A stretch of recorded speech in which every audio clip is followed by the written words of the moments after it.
Hey man, who's your favorite Spider-Man? Personally, I like the character of Tom Holland, but my favorite overall design would be Tobey Maguire's. Huh, interesting take.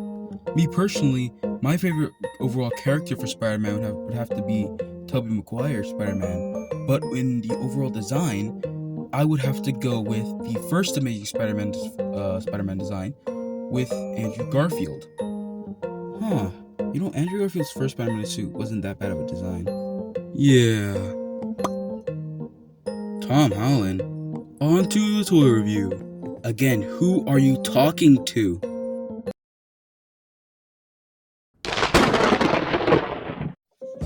What is up, everybody? Welcome back to my YouTube channel. It is your boy Joe, and today we'll be taking a look at the Marvel Legends Spider-Man from Spider-Man Far From Home. Now, quick little overview on this figure. Overall, I think it looks pretty good. They really captured Tom Holland's take on Spider-Man from the second Tom Holland MCU Spider-Man film. And taking a closer look here, I'm loving the embroidered webs here, but the only thing that bothers me is kind of like perhaps they should have been colored in. Hasbro, it doesn't take that much effort to grab a little pen like those Gundam pens right there, just fill in the lines and maybe something like that. I see if I find anyways. But yeah, overall details look pretty good.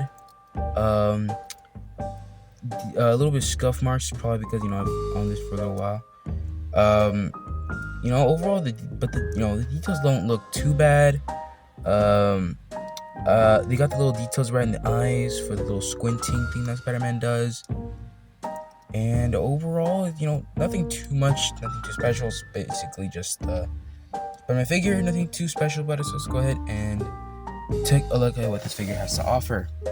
When it comes to this figure and his accessories, he doesn't come with much. Starting off with his hands, we have this pair of grabby or maybe fisted hands. And second, we have this pair of thwipping hands, for when he does that thing with the web.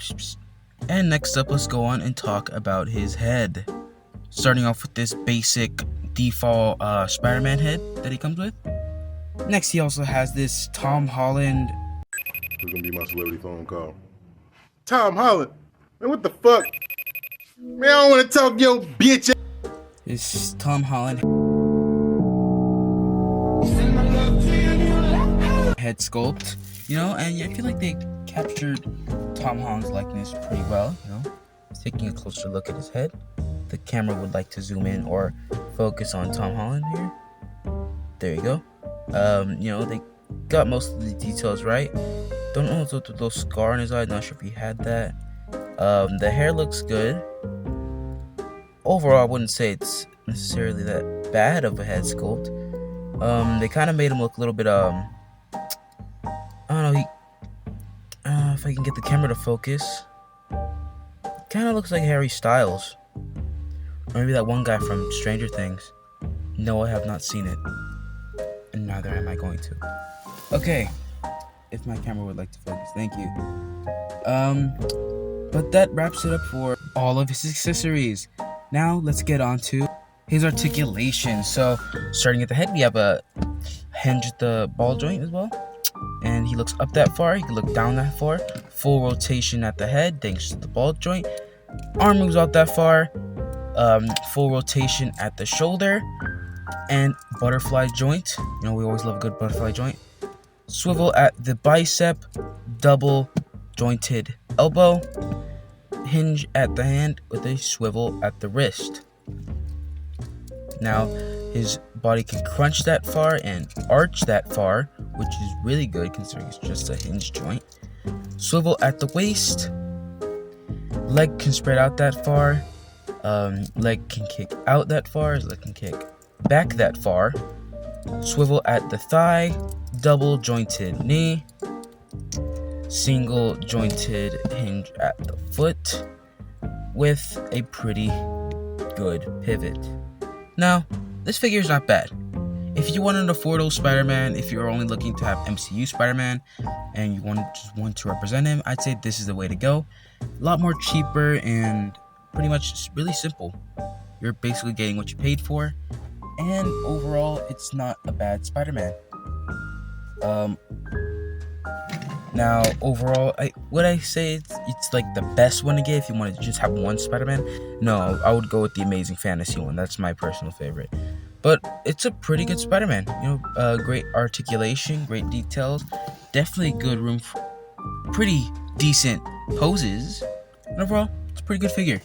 Now, Tom Holland's Spider-Man isn't my favorite. That will go to Tobey Maguire's Spider-Man. But even though, Tobey Maguire's Spider-Man is my favorite, his suit isn't my favorite movie design. My favorite movie design is the first Amazing Spider-Man with Andrew Garfield. Now, potential CT toys. But yeah, that pretty much wraps up the posing and articulation portion. Now let's go ahead and check his height with my 3-foot measuring tape. And let's go ahead and check out his height. He stands roughly just a little bit under 6 inches tall. So it shows, how he's still a teenager in the film. And let's go ahead and get his size comparison time. Here he is next to my last review, the bootleg Figma Bodycoon. Here he is next to the Figma Doomslayer. Here he is next to the SH Figuarts Mark 6 Iron Man. Here he is next to a Jack Specific Chris Ben. And here he is next to Lightning McQueen. And that's pretty much it for this figure review. Please go ahead and like and subscribe. And, get this video view up because the last video didn't do so well. Give it some time, hopefully. But yeah, that's pretty much it. Look good, stay safe, and I will see you on the next one. Bye-bye.